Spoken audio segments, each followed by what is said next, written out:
In Petaluma, a town known for its agricultural heritage, the age-old debate about the chicken and the egg has become a symbol of cooperation in the form of a bicycle bollard. We have a bronze cast on the top and bronze arms, so as people use this and touch it, it'll get a patina that will be really quite nice. The bollards can be found throughout town and serve as a sort of hitching post for bicycles. You'll also notice these wooden benches adorned with chickens in the ironwork. It may seem simple in design, but this project involves many creative minds and skilled hands.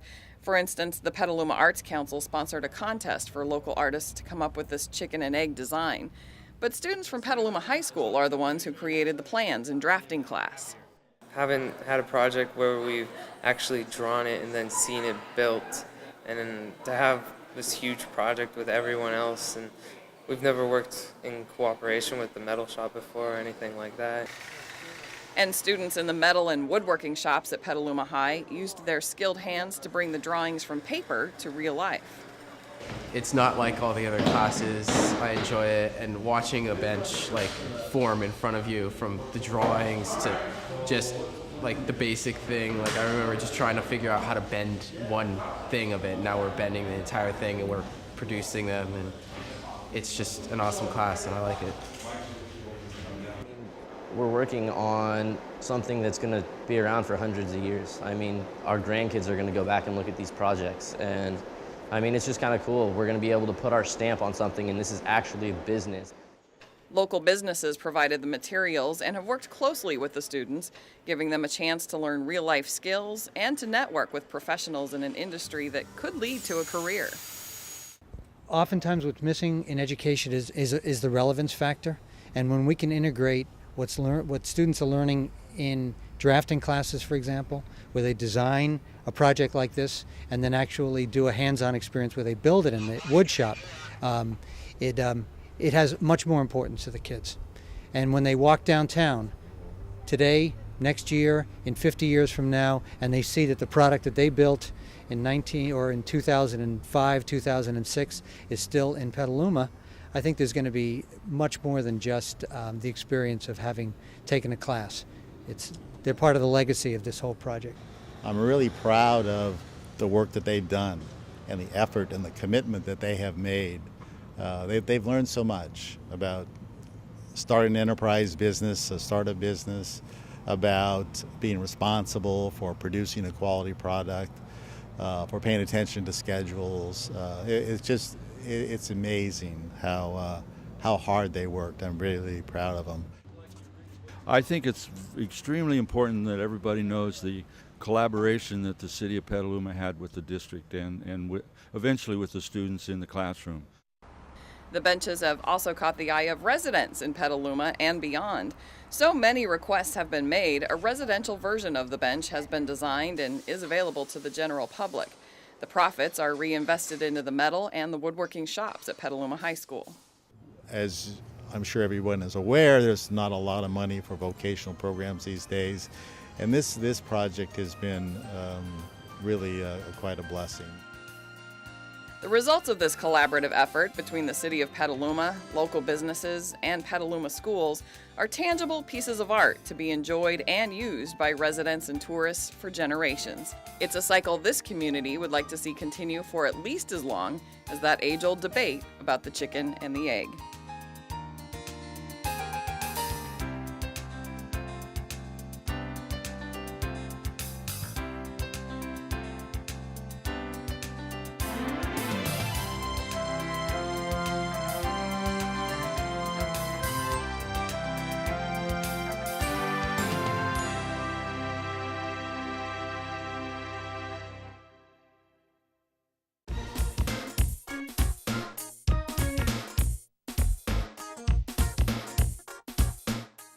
.4 times 10 to the negative third power times 2.5. Your nose is stuck in the books and you're working hard to get good grades. But you're wondering, how will this help me in my future? We all know doing well in school and getting good grades are the key to a successful future. But a work-ready certificate can also help. A what? The Work-Ready certificate, offered by Sonoma County Schools, is available to all high school students. May, could you give us an example of something you stood up for because you believed in it?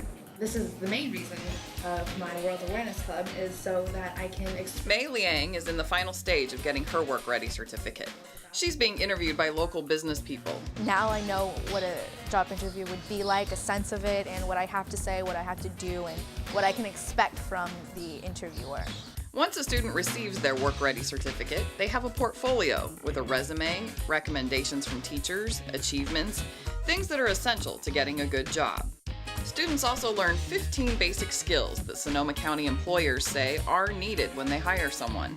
Employers like Jody Lau at G&G Market, who hires high school students in both their Santa Rosa and Petaluma locations. Students that are motivated, seem interested, and have a positive attitude. Students that are that want to work and have a desire to work. These are skills you would learn in career pathway classes at your school or in ROP courses and work experience programs. You don't need to take another class to get the certificate. And once you've earned a Work Ready certificate, employers are anxious to see it. And if I see an individual that has a Work Ready certificate, I would probably put them higher on my list and be a little bit more excited about their application. For more information about the Work Ready certificate, contact Dan Blake at dblake@scoe.org or call 707-524-2780. You may also visit www.sco.org.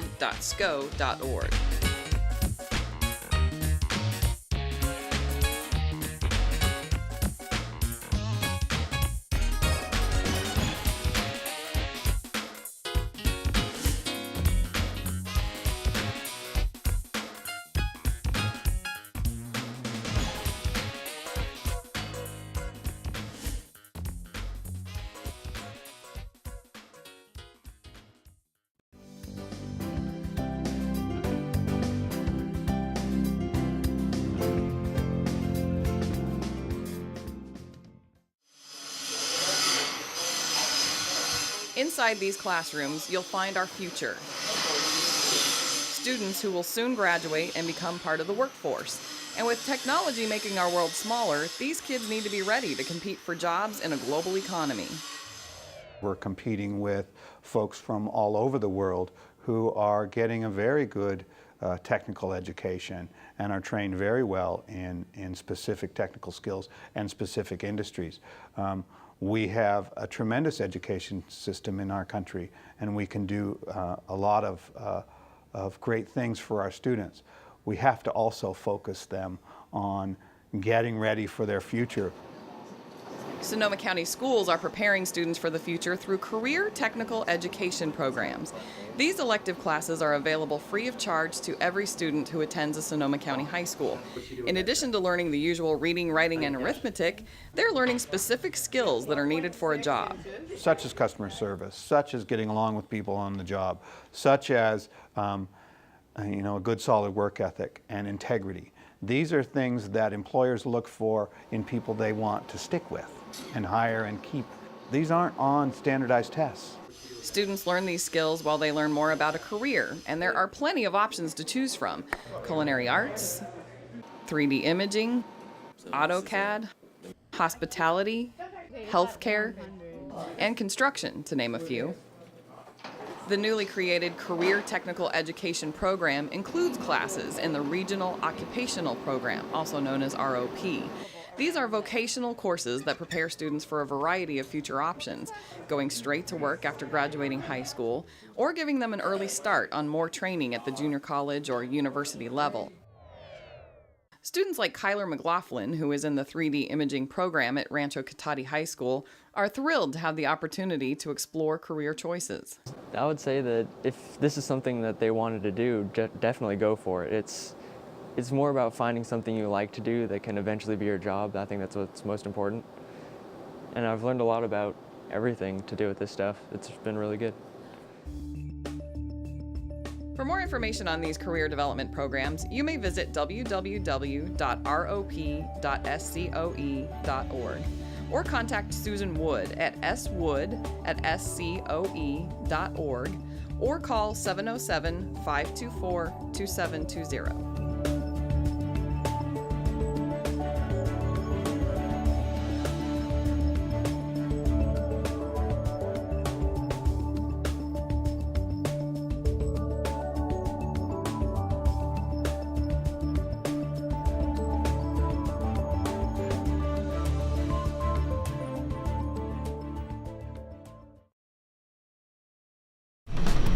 At Petaluma High's Manufacturing Technology program, there's literally a buzz being created. This is the place where Trojans gather to conduct a virtual heavy metal symphony of sights and sounds, all in the name of education.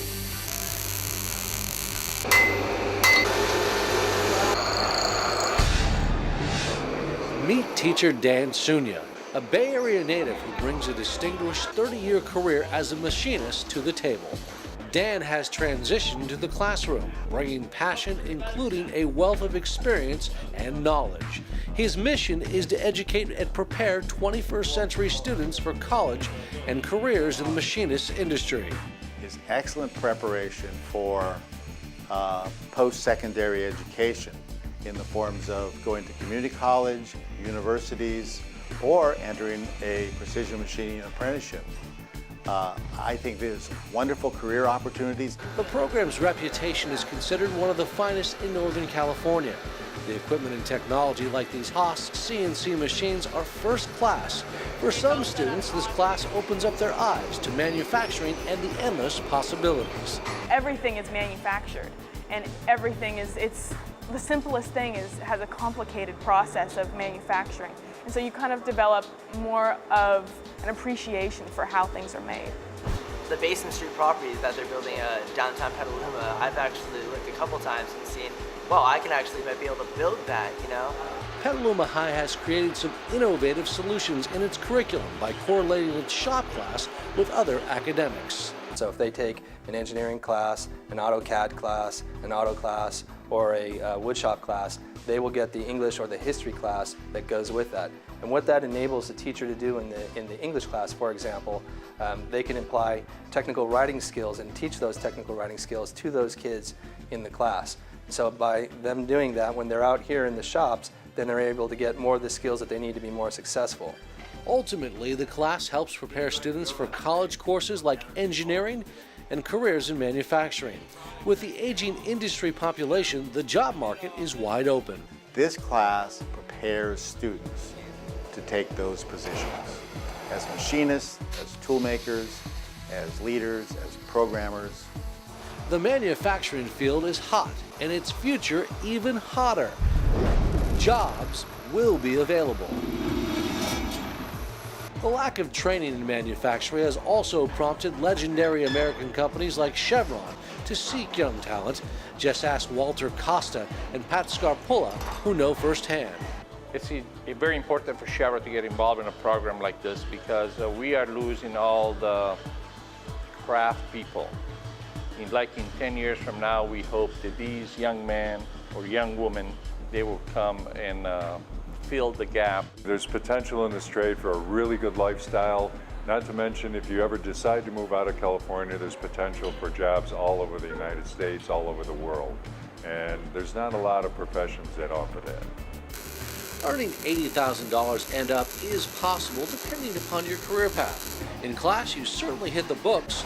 However, it's the hands-on preparation that's paramount. Industry leaders say the experience the students receive gives them an advantage in the field. Both parents and students often do have questions about manufacturing careers. Meet Rich Dodell, who's also a Petaluma High parent. Rich, along with another expert, has some advice. If I have something to say to the parents or even the students, you know, just look at machining and look at it from your creative side and say, wow, it would be great to take that piece of metal and be able to make anything I wanted out of it. I would put aside all the paradigms that we've achieved in this country about blue-collar workers not being successful. This is a very strong trade. It has been for hundreds of years. People need to have parts produced. These students are the people that are going to produce them. Juniors and seniors can even obtain an industry-wide entry-level skills certificate called the National Institute of Metalworking Skills, or NIMS. After graduation, Petaluma High also offers a 4-year apprenticeship program. The beautiful thing, tuition is paid for by the employer. The apprenticeship has become an invaluable tool for one local Petaluma-based company, GCX. They are a medical mounting manufacturer. Right now, I employ 7 people who are in that program, and they have X amount of hours that they have to fulfill in the working environment, and they also have to fulfill in class. So you're getting that valuable working experience while you're in his program. In fact, 2 of SUNY's graduates are apprentices in the workforce locally. And just what would they tell students today? I'd tell them if you like working with your hands and making something complicated out of nothing, with all the detail, it's pretty fun and rewarding. Most kids my age don't have any idea what they're going to be doing for their living. I'm 18 and I already have a career set, so it's pretty good. The label Made in America is almost extinct thanks to outsourced labor. Keeping America's industry muscle flexed is an urgent matter. Experts like SUNY say our future depends on students carrying the manufacturing tradition. To sustain our way of life depends on the ability for education at this level to produce students and future workers that have the skills and ability and knowledge to move on to post-secondary education. This program not only changes lives, but it empowers young people to use their ingenuity to again say with pride, it's made in America. This program was funded by the good people from Chevron. The Petaluma High Manufacturing Technology Program would like to extend special gratitude to the Chevron Research Division in Richmond, California. For more information about the Manufacturing Technology Program at Petaluma High, you can contact Dan Sunya at the following email and phone number.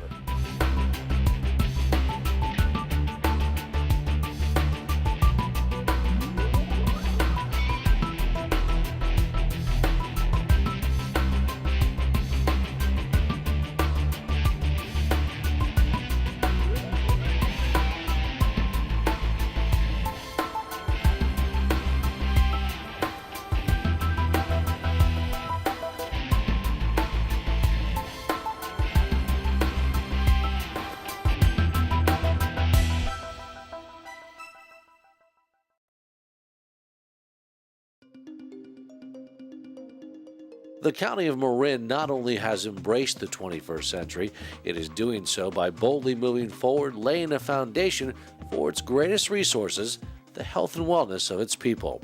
With that vision in mind, the county has created the Marin Health and Wellness Campus. This one-of-a-kind, unique facility is opening its doors, setting the precedent for a healthy today and generations to follow. It is a very big deal for the county and for the residents who will utilize this campus.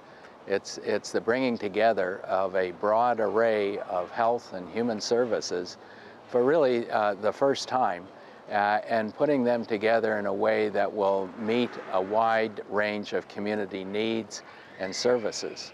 The campus will play a vital role in the county healthcare system. It will be a great asset for all county residents and very accessible for low-income people in San Rafael's Canal community. Its motto, a special place uniting Marin to promote community health and well-being. Too many of our residents are without health insurance, are struggling financially. This is an opportunity to bring together the healthcare services that many hardworking men and women need.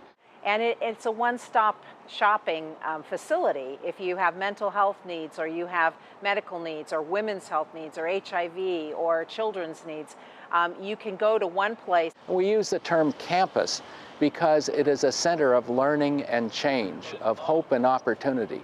And that is what we'll be known for. You may be familiar with the saying, only in Marin. That's an accurate depiction of this one-of-a-kind campus. The new state-of-the-art 74,000 square foot facility houses 6 campus buildings, including the home of the Marin Community Clinics and an array of other services like mental health. Clearly, going green, conservation, and sustainability were paramount. One important goal for Marin is something called a Gold LEED certification. LEED means Leadership in Energy and Environmental Design. County President and Board of Supervisor Charles McGlashan explains. Renewable energy, energy efficiency, solar, better building materials, low VOC paints and materials that don't off-gas, toxic smells and fumes and so forth. It's across the board, and to make a gold standard of performance, you really need to meet it in a long list of different activities. This is a look at some of the other criteria that meets Gold LEED certification, such things as a sustainable site, materials and resources, and even innovation and design are part of the standards that must be met. Sustainability and the reusage of existing buildings was a big factor. In fact, this site is part of sacred ground in Hollywood folklore. The campus was the former home of Industrial Light and Magic and George Lucas. Today the buildings have no special effects, but the real magic is in its methodical attention that went into construction, design, and energy efficiency. The way we generate and source our electricity is also a critical piece of the puzzle. So using solar photovoltaic and solar hot water systems is a key part of the strategy, along with making the building very well insulated and energy efficient. 75% of this building is recycled. This is the biggest construction endeavor in Marin County since completing the Civic Center in the 1960s. For this project to thrive, a green building was imperative to reduce the overall lifetime cost of operation.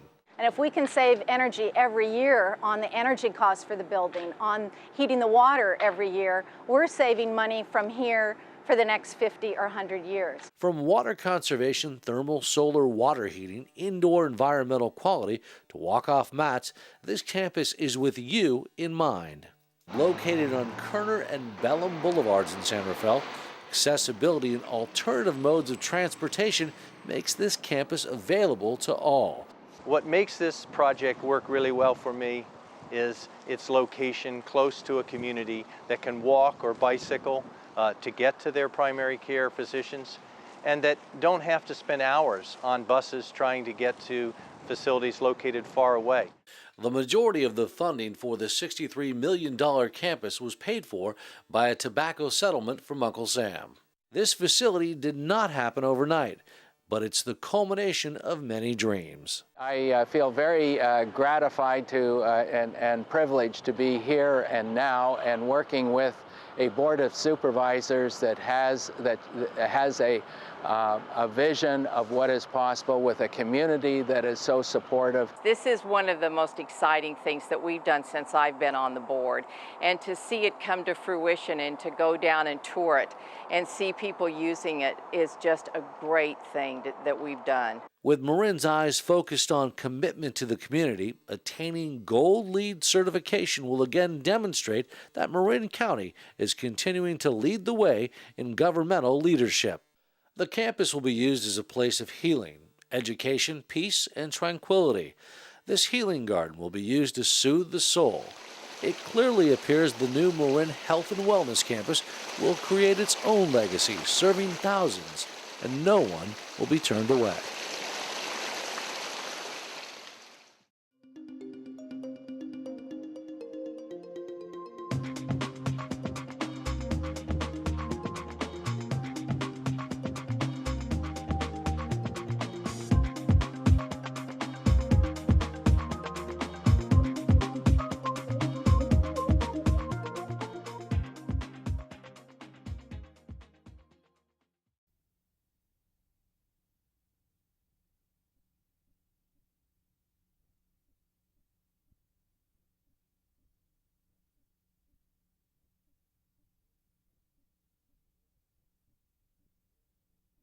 Warning, all people in this story are real and are presumed innocent till otherwise found guilty by the court of MDA law. Parental loving is advised.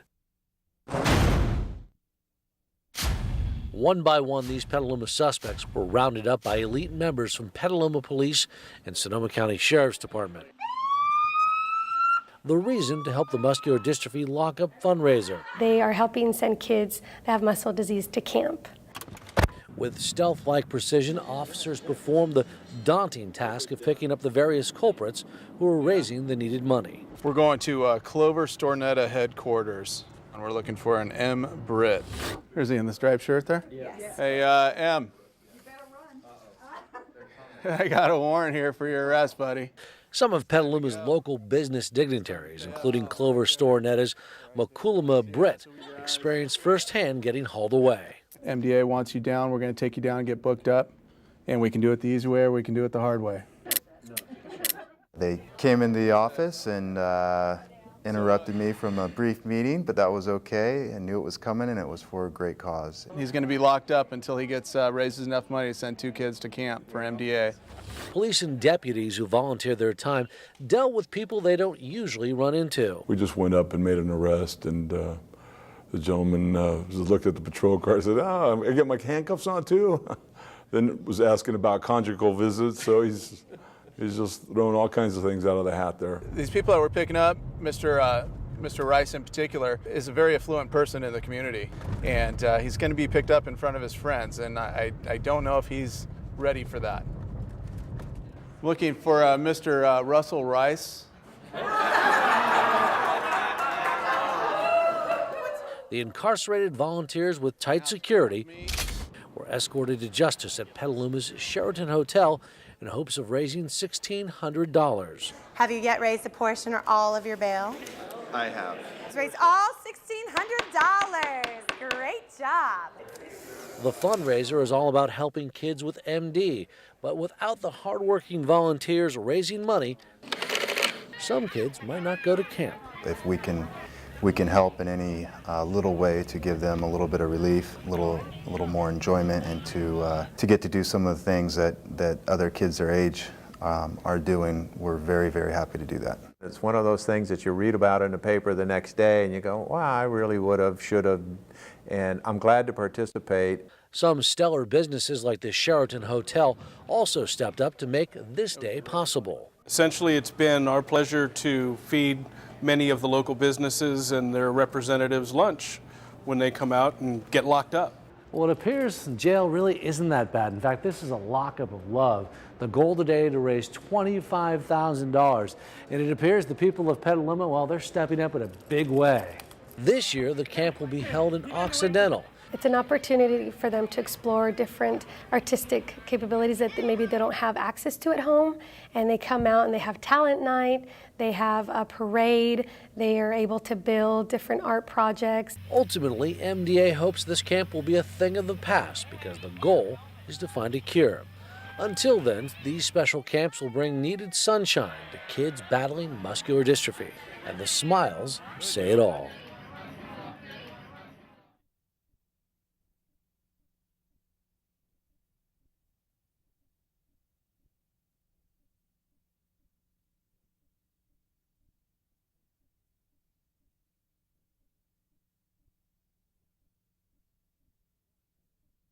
For more information on muscular dystrophy, go to www.mda.org.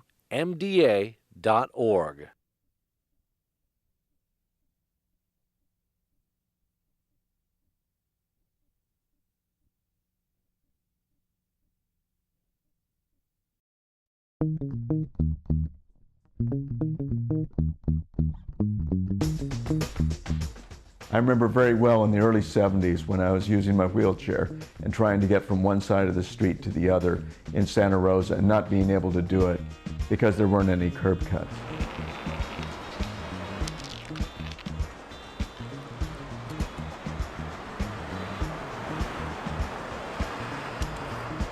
It is examples like that that led us to form CRI. What we were trying to do back then, and in fact we're still trying to do it today, is to articulate the needs of the disability community to policymakers, to lawmakers, and to influential people to improve the lives of people with disabilities. 20% of anybody's population in the United States are people with disabilities. People with disabilities are part of all our families and all our lives. They need to have homes that they can get in and out of, and bathrooms where they can shower and be independent and take care of themselves.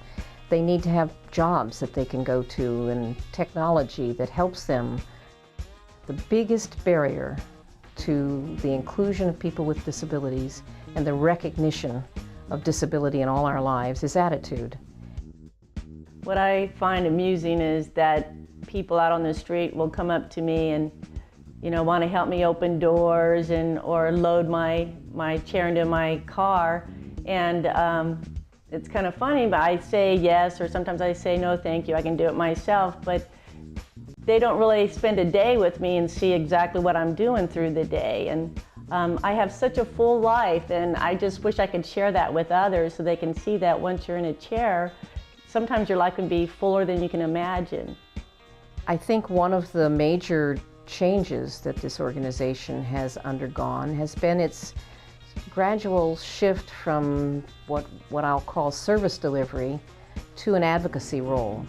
As time has gone by, people in the community have recognized CRI's ability to help them understand access needs, recognize what they might have to do for public accommodations, and to work with people in their workplace with assistive technology so that folks can work, be a part of their community, can enjoy their lives, and people with disabilities take their rightful place in the community. We have a saying here at CRI that a community that excludes even one of its members is no community at all. One of the things that CRI has started to do, and done it very well, is to help businesses meet their requirements under the Americans with Disabilities Act, as well as attract customers with disabilities. In 2002, the disability community had discretionary income of $220 billion. And it's a market that no one is marketing to. Good access is good business. People with disabilities have money. People with disabilities go places and do things. It's a market businesses could and should be reaching. Community Resources for Independence welcomes business partnerships. Businesses will be able to expand their customer base, reduce the problems they have with accessibility, and they'll be able to partner with an agency that is doing the right thing. We believe that the quickest way to make an impact is to be visible in a community, to let the public, the community, see what can be done.